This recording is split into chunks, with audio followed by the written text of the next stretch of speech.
Отца и Сина и Святаго Духа.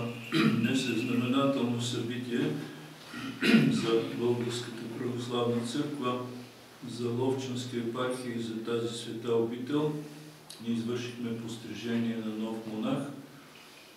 Той не е от първа младост.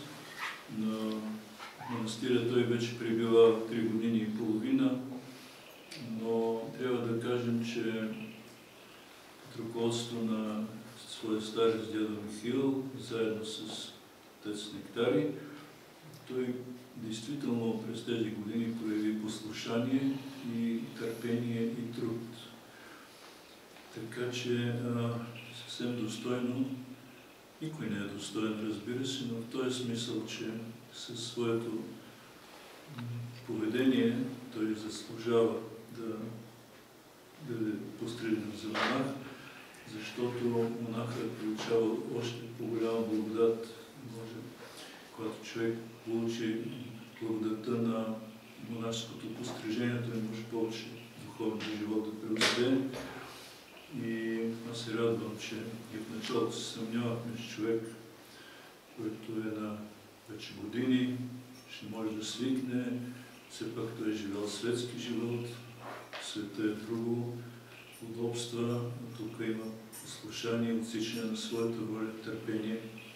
Но ето както не че искам да се равнявам, например, Свети Павел Препрост, когато Свети Антоний Велики много време не искал да го приеме и нарочно му е налагал такива подвизи, че да го откаже.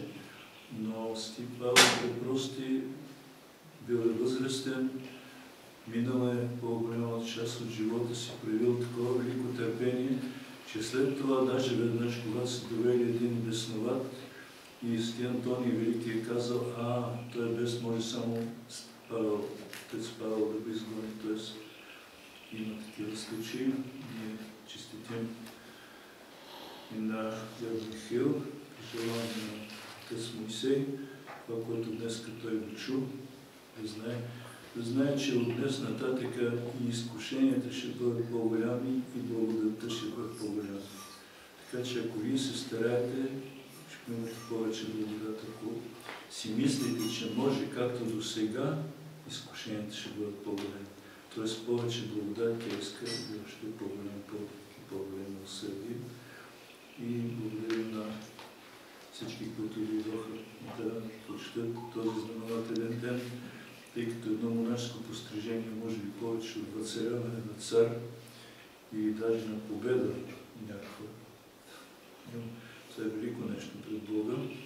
Благодарим на сестрите от манастира Ръчеж. Благодарим за техните молитви. Надявам се, че и те ще помагат в бъдеще, както и до сега са помагали, със своите съвети, със своя пример. Ще празник и благодарим.